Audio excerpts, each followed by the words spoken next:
Graça e paz, boa noite, bem-vindos mais uma vez juntos, desta vez Minuta da Fé 19, Atos capítulo 12, versículos 1 a 18, que é o texto que nós vamos abordar. Então eu convido você a se aproximar, a manter a sua Bíblia aberta, a Bíblia na mão. Senhor Jesus te abençoe muito, uma alegria muito grande ter a sua companhia, a presença de cada um que está aparecendo aí, pintando a nossa tela e nos alegrando com a sua participação. Lembrando, como sempre, nunca é demais lembrar que a nossa abordagem no livro de Atos tem sido semana após semana em caráter exclusivamente devocional. E o propósito é que você extraia dela o máximo de inspiração para a sua vida de comunhão com Deus, à medida em que vamos juntos fazendo a leitura do livro de Atos. Hoje, portanto, nós já entramos no capítulo 12 e leremos os 18 primeiros versículos. Mas temos uma abordagem bem diferenciada.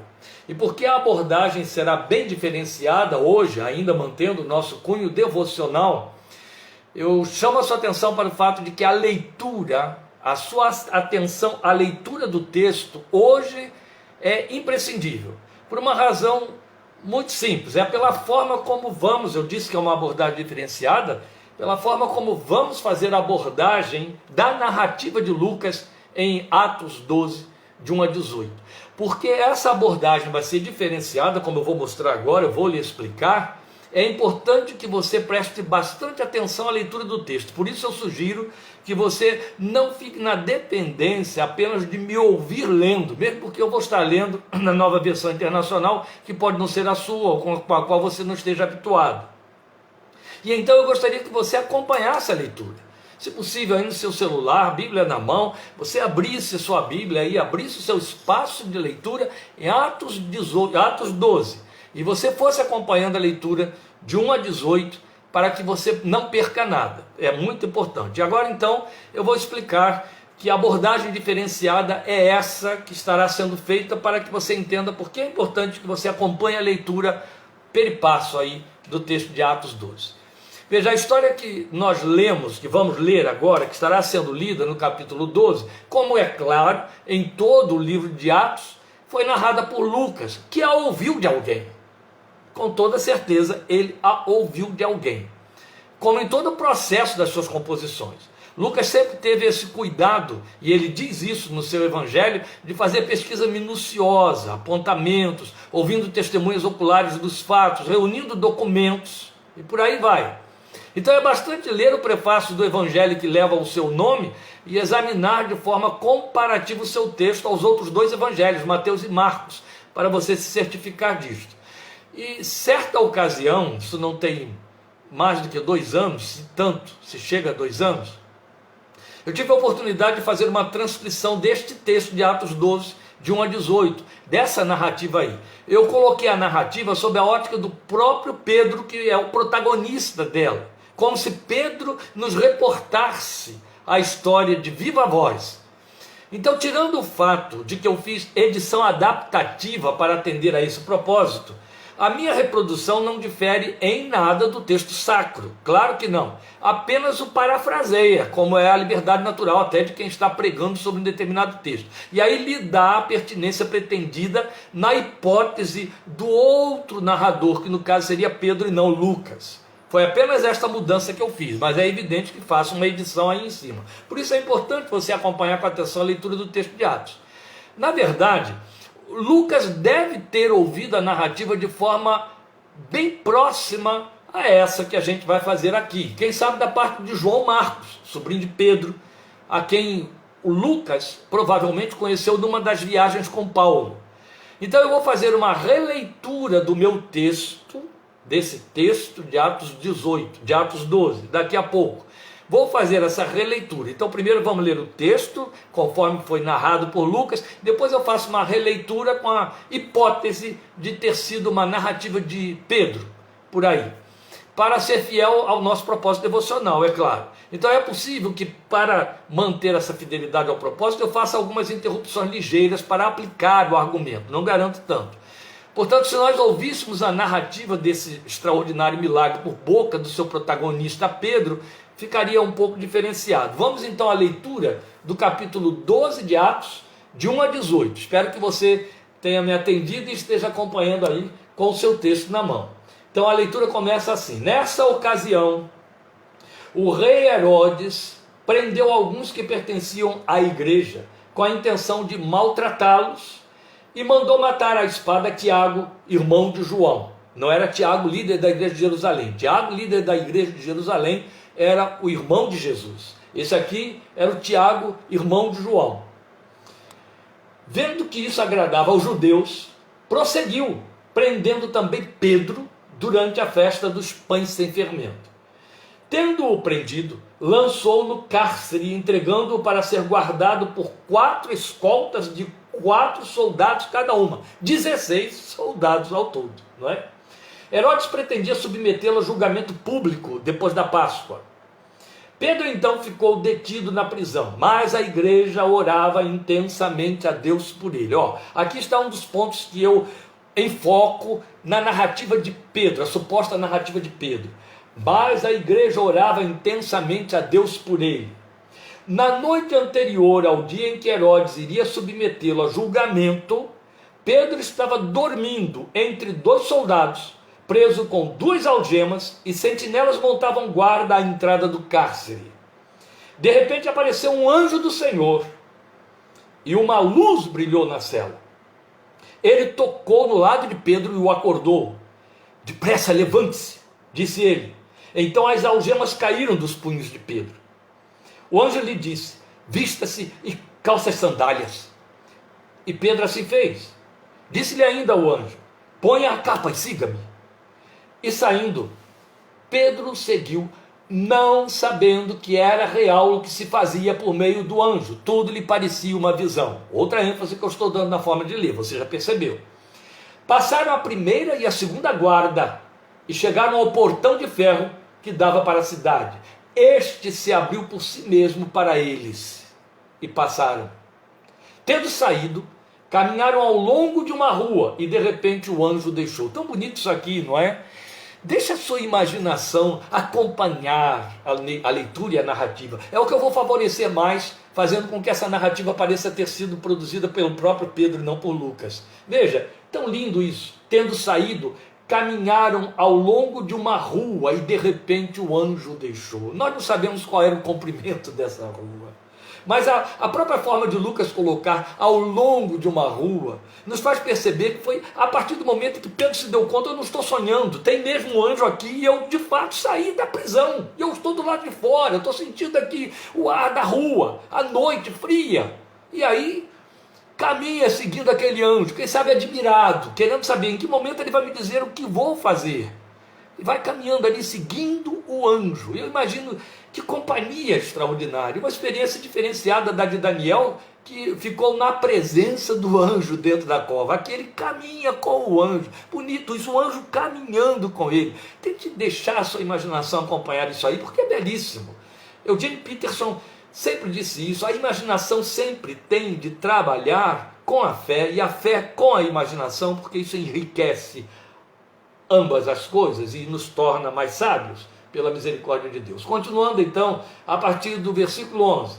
Então Pedro caiu em si e disse: agora sei, sem nenhuma dúvida, que o Senhor enviou o seu anjo e me libertou das mãos de Herodes e de tudo o que o povo judeu esperava.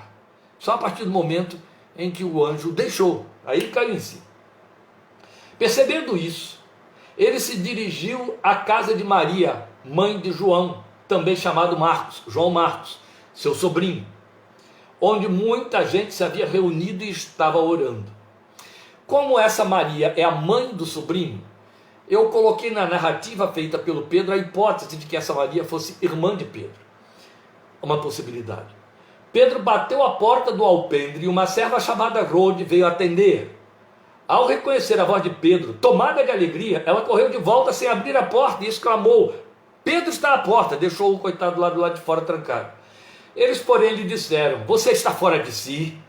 Insistindo ela em afirmar que era Pedro, disseram-lhe: deve ser o anjo dele. Mas Pedro continuou batendo, e quando abriram a porta e o viram, ficaram perplexos.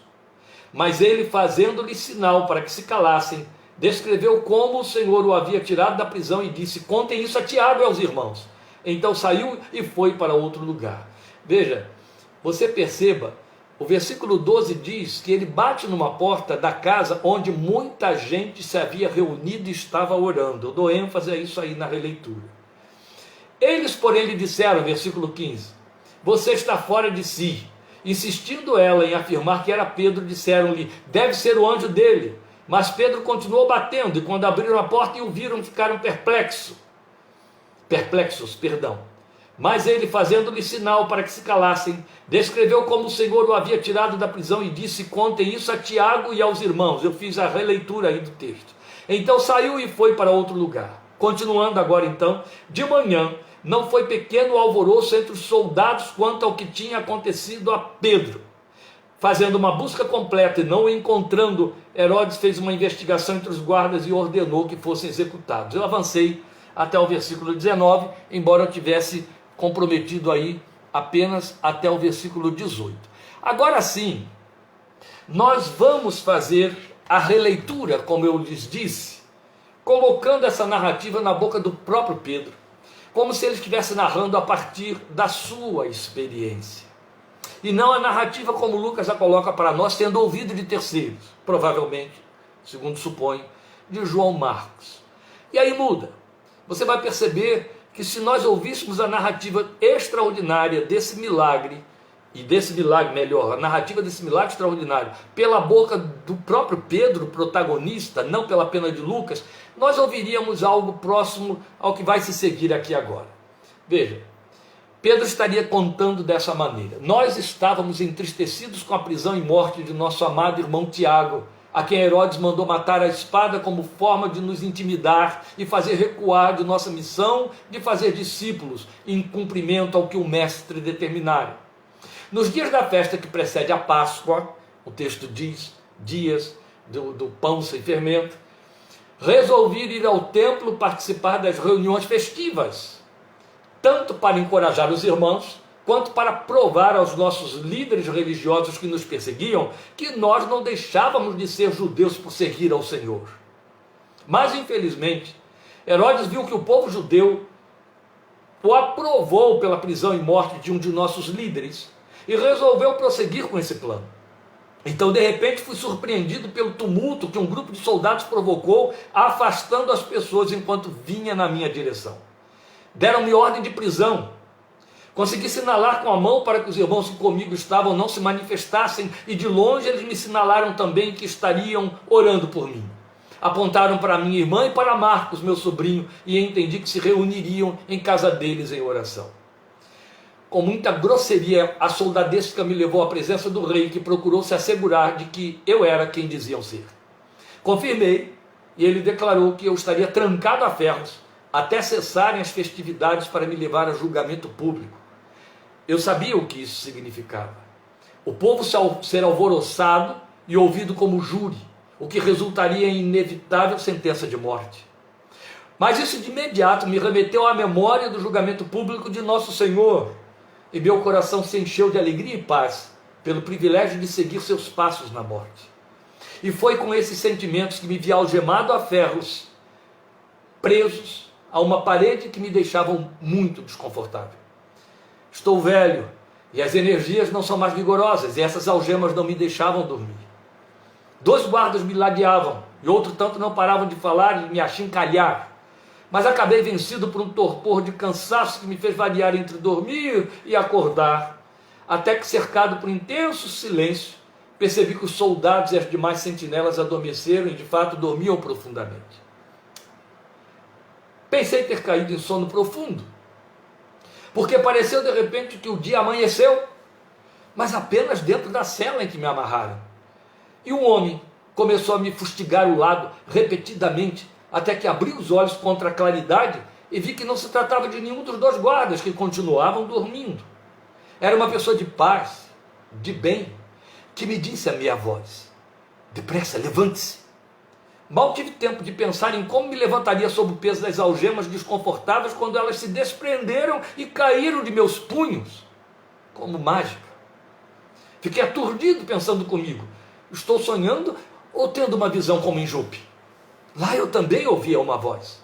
E de novo ouvi o homem luminoso dizer: calce suas sandálias e vista-se. E continuou: põe a sua capa e me siga. Ele conhecia cada um dos meus pertences. Eu vou parar aqui um pouquinho. No texto não existe essa expressão colocada por Pedro: ele conhecia cada um dos meus pertences. É evidente que a nossa descoberta, a nossa visão, em cima desse detalhe, do anjo chegar para Pedro e dizer precisamente: calce suas sandálias e vista-se, ponha a sua capa e me siga, numa segunda ordem. A primeira coisa que me ocorreria foi o que eu pus na boca de Pedro.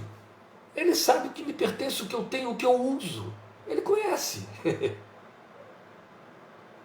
Não é interessante você pensar nisso associado ao texto de Salmo 91, que diz que Deus dá ordens a anjos a nosso respeito, e que esses anjos, segundo Hebreus 1,14, são espíritos ministradores enviados por Deus a favor dos que herdam a salvação, para dizer, em outras palavras, que eles participam da nossa vida e se dão conta do que somos e do que temos. Afinal, segundo Salmo 91, fazemos parte dessa agenda de Deus, que Ele abre para os anjos a nosso respeito.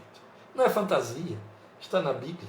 Então caberia muito bem Pedro dizer isso para nós, se ele fosse o narrador de fato. Ele conhecia cada um dos meus pertences. Eu gosto de pensar nisso a meu respeito, a seu respeito. Os anjos que estão apostos para nos guardar, para nos proteger, segundo a misericórdia e fidelidade de Deus, com vistas à nossa caminhada para a salvação, a vida eterna, com vistas à caminhada para a vida eterna, eles conhecem o histórico e os detalhes que dizem respeito à nossa existência. Continuando então a narrativa de Pedro, eu olhei os soldados e eles pareciam longe, em profundo sono. Foi aí que comecei a agir automaticamente, porque não entendia nada daquilo como real, mas como me parecia, uma visão que só afetava a mim. No entanto, o bendito ser andou adiante e eu segui. E passamos pela primeira e pela segunda guarda, externos, que também dormiam. Eu andava agora como que atraído a ele, e me deparei com o imenso e pesado portão de ferro que dava para a cidade. De repente o anjo, agora eu entendia que só podia ser um anjo, passou pelo portão que se abriu sozinho para mim. E lá me vi eu, em plena rua, madrugada alta, frio da noite e escuridão.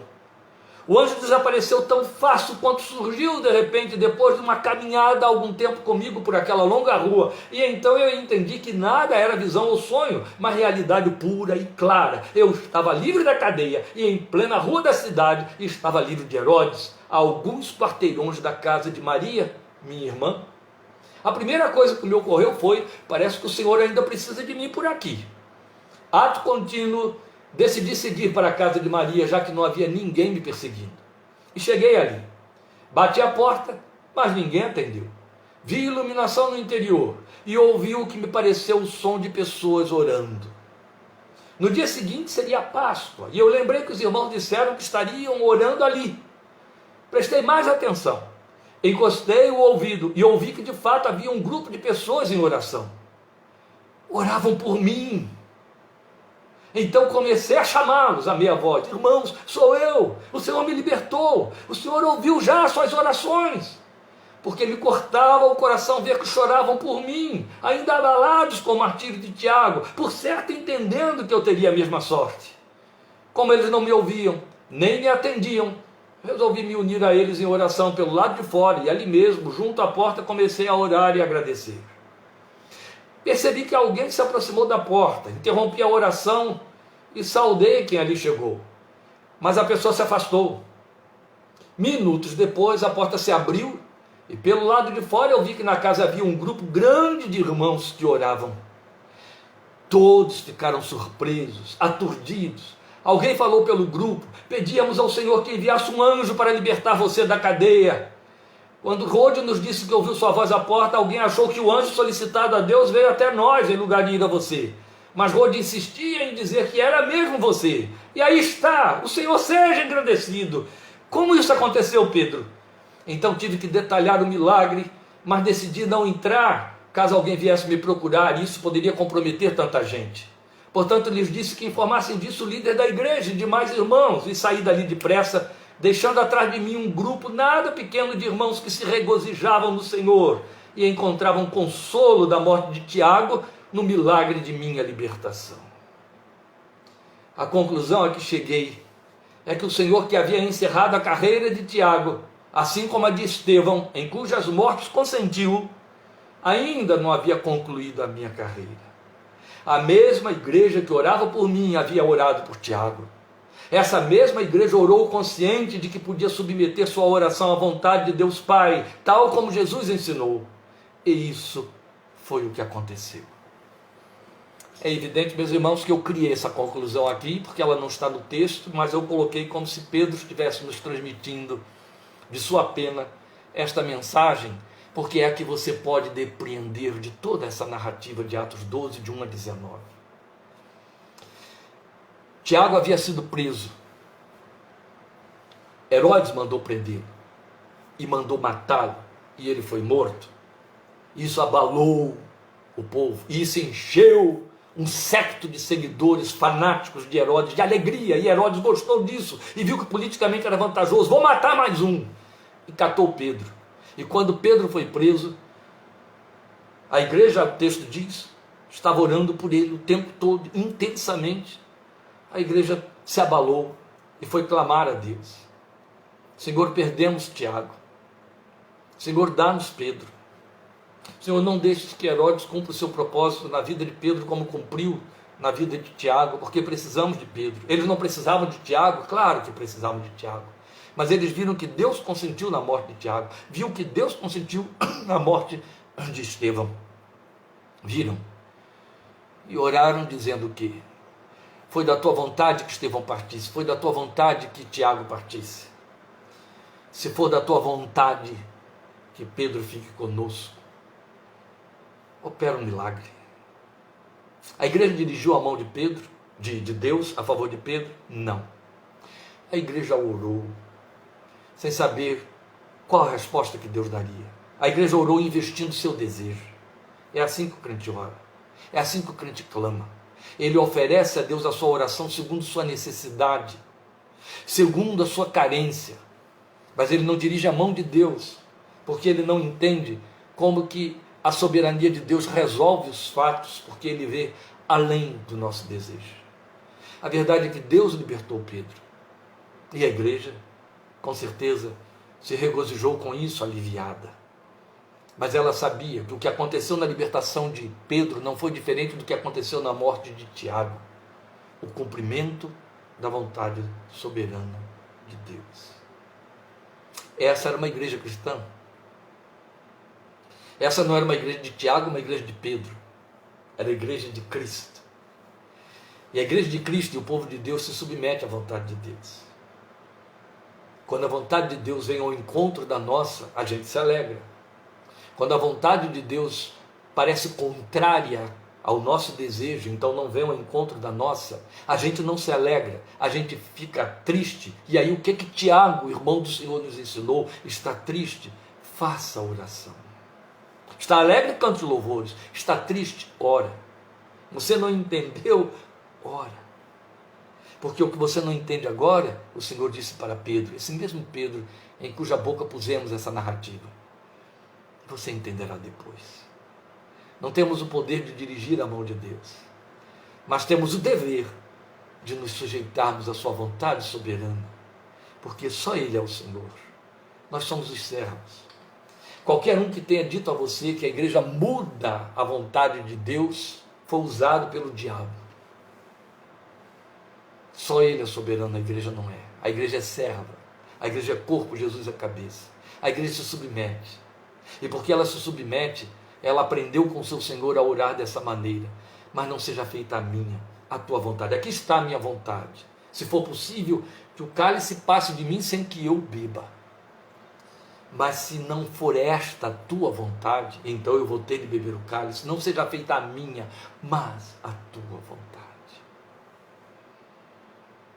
E aí as coisas se realizam para a glória de Deus. Porque Paulo nos ensinou, meus amados, e eu tenho advertido a igreja reiteradas vezes quanto eu posso. quanto eu posso. Romanos 14:7. Que nenhum de nós vive para si, nem morre para si. Se vivemos para o Senhor, vivemos. Se morremos para o Senhor, morremos. A fé evangélica, a fé cristã, a fé do Calvário, a fé da cruz nos alcançou, não para que vivêssemos o privilégio de sermos filhinhos de Deus nesta geração de ímpios. Isso não existe. Nos alcançou para sermos homens e mulheres de Deus, fazendo o reino de Deus acontecer enquanto vivemos nesta geração, enquanto cumprimos a carreira da nossa existência, seja curta, seja longa. Mas vivemos para que a nossa vida redunde no louvor da sua glória e não na satisfação de nossos desejos via magias que alguns tentam nos ensinar, mentirosas, falsas, através da fé. A igreja não é soberana. O Senhor da igreja é. E a igreja atende, existe, eu e você como igreja, para atender a esse propósito soberano do Senhor da igreja. Se você pode me acompanhar nessa meditação em Atos que nos ensina isso através da história da igreja, continuemos. E teremos, quarta-feira que vem, em nome de Jesus, Minuta da Fé 20, neste mesmo horário. Aguardo os que estiverem disponíveis para domingo que vem, 17h30, nós ouvirmos aqui juntos, compartilharmos a palavra de Deus e essa nossa comunhão virtual. Mas gostaria de lembrar aos que não podem participar naquele momento em que estamos ministrando, que você pode encontrar no dia seguinte ou 2 dias depois a nossa mensagem colocada no YouTube. Este fim de semana houve um pequeno erro aí, o pastor Fábio, lá de São Paulo, que coloca, que administra o nosso canal no YouTube, pede desculpas porque ele liberou o link e o vídeo ficou travado, mas já está liberado o vídeo da mensagem de domingo, você pode compartilhar, pode passar para outros, você sempre terá o vídeo no YouTube no dia seguinte, e se não for por aqui, será por ali, estaremos juntos e sendo edificados nesta fé comum que tem como esteio Cristo Jesus, como veículo a palavra revelada, escrita neste livro, que a gente lê em 66 porções. Deus te abençoe, fortaleça, guarde, em nome do Senhor Jesus, até o próximo domingo. Amém? Obrigado por sua companhia. A paz.